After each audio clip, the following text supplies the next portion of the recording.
Hey guys, namaste. Welcome back to my YouTube channel. నేను మధు అందరూ ఎలా ఉన్నారు నేనైతే చాలా బాగున్నా అండ్ ఈ రోజు వీడియోలో నేను మీతో ఏం షేర్ చేసుకోబోతున్నాను అంటే మీ టీసీఎస్ కానీ విప్రో కానీ ఐబీఎం కానీ యాక్సెంచర్ కానీ క్యాప్జెమిని కానీ టెక్ మహీంద్రా కానీ ఇంటర్వ్యూకి ఎలా ప్రిపేర్ అవ్వాలి నెక్స్ట్ ఇంటర్వ్యూలో వాళ్ళు ఎలాంటి క్వశ్చన్స్ అడుగుతారు మేజర్గా అన్నది నేను ఈరోజు మీతో డిస్కస్ చేయబోతున్నాను. అయితే ఇప్పుడు టీసీఎస్ ఇంటర్వ్యూ మ్యాక్సిమం అందరికీ అయిపోయింది, నా ఇంటర్వ్యూ కూడా అయిపోయింది. నా ఇంటర్వ్యూ ఎక్స్పీరియన్స్ ఎలా ఉండింది అన్నది నేను ఆల్రెడీ ఒక ప్రీవియస్లో వీడియో చేశాను.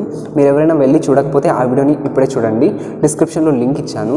అయితే నా ఇంటర్వ్యూ ఎక్స్పీరియన్స్ చాలా బాగుండింది. నాకు 27 minutes ఇంటర్వ్యూ జరిగింది. చాలా క్వశ్చన్స్ అడిగారు. నన్ను ఈవెన్ కోడ్ కూడా రాసి చూపించమన్నారు. నెక్స్ట్ వచ్చేసి ఇప్పుడు నేను చెప్పబోయే టిప్స్ ఏంటి అంటే వెరీ బేసిక్ టిప్స్. మీరు ఇంటర్వ్యూ క్లియర్ చేయాలంటే ఈ టిప్స్ తెలిసినా చాలు, మీరు క్లియర్ చేసేయచ్చు. ఆ టిప్స్ ఏంటంటే first impression is the best impression అనమాట. సో మీరు మీ సెల్ఫ్ ఇంట్రొడక్షన్ని అస్సలు తడబడుకోకుండా వెరీ ఫ్లూయెంట్గా చెప్పడానికి ట్రై చేయండి. మేజర్గా వచ్చేసి సెల్ఫ్ ఇంట్రొడక్షన్ అండ్ ప్రాజెక్ట్ గురించి 100% నేర్చుకోండి.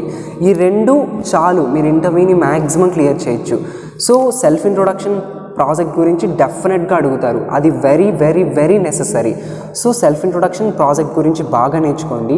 ఒకవేళ మీరు ప్రాజెక్ట్ చేయకపోయినా మీరు ఆన్లైన్లో ఏదో ఒక ప్రాజెక్ట్ని తీసుకొని అది ఎలా వర్క్ చేస్తుంది, దానికి కావాల్సిన ఎక్విప్మెంట్స్ ఏంటి, కాన్ఫ్లిక్ట్స్ ఏం ఫేస్ చేసావు, సో ఇవంతా ఖచ్చితంగా తెలుసుకొని ఉండండి.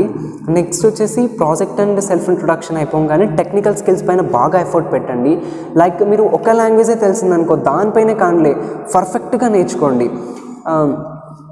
మీకు ఇప్పుడు సి బాగా తెలుసు అనుకో, సి ఒక్కటే కానిలే బాగా నేర్చుకోండి, వాళ్ళు మిమ్మల్ని దాని నుంచి అడుగుతారు. లైక్ పైథాన్ రాలేదనుకో వెరీ బేసిక్ పైథాన్ నాకు వచ్చు అని చెప్పు. సో పైథాన్కి సికి డిఫరెన్సెస్ అడిగే ఛాన్సెస్ ఉన్నాయి.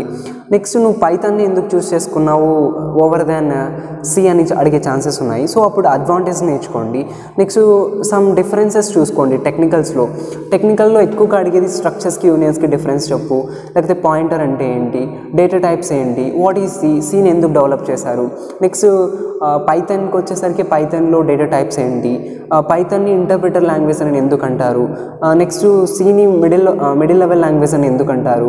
ఇలా బేసిక్ క్వశ్చన్స్ ఉంటాయన్నమాట, అలాంటివి చూసుకోండి. అండ్ కోడ్స్ అయితే వెరీ బేసిక్ క్వశ్చన్స్ ఉన్నాయి కదా, లైక్ ప్రైమ్ నెంబర్ కానీ, ఫెబనాసీ సిరీస్ కానీ, పాలిండ్రోమ్ కానీ, రివర్స్ ఆఫ్ ఏ నెంబర్ కానీ, ఇలాంటి క్వశ్చన్స్ అయితే అడిగే ఛాన్సెస్ ఉన్నాయి, అవి చెప్పండి. నెక్స్ట్ నువ్వు ఐటీని ఎందుకు చూస్ చేసుకున్నావు, నెక్స్ట్ నువ్వు వేరే డిపార్ట్మెంట్ నుంచి ఐటీ సాఫ్ట్వేర్లో వర్క్ చేయాలని ఎందుకు అనుకున్నావు, నెక్స్ట్ నీ స్ట్రెంగ్స్ ఏంటి, నీ వీక్నెసెస్ ఏంటి, నెక్స్ట్ నువ్వు వర్క్ మంచిగా చేయగలుగుతావా, నిన్ను రీలొకేట్ చేస్తే నువ్వు వర్క్ చేయడానికి ఇంట్రెస్ట్ ఉందా, నెక్స్ట్ నువ్వు ఎలాంటి కండిషన్స్లో అయినా వర్క్ చేయగలుగుతావా, మేము బాండ్ అగ్రిమెంట్ ఇస్తే నువ్వు సైన్ చేయడానికి ఒప్పుకుంటావా, ఇలాంటి చాలా క్వశ్చన్స్ అడుగుతారు. సో వాటన్నిటికీ బీ ప్రిపేర్గా ఉండండి. నా ఇంటర్వ్యూ ఎక్స్పీరియన్స్ అయితే ఇదనమాట. ఇవన్నీ నేను పర్ఫెక్ట్గానే ఆన్సర్ చేశాను. Hope you guys, if you really like my work and content, please consider the subscribe button. And what other interesting topics would you like to know? Let me know in the comment section below. Thank you.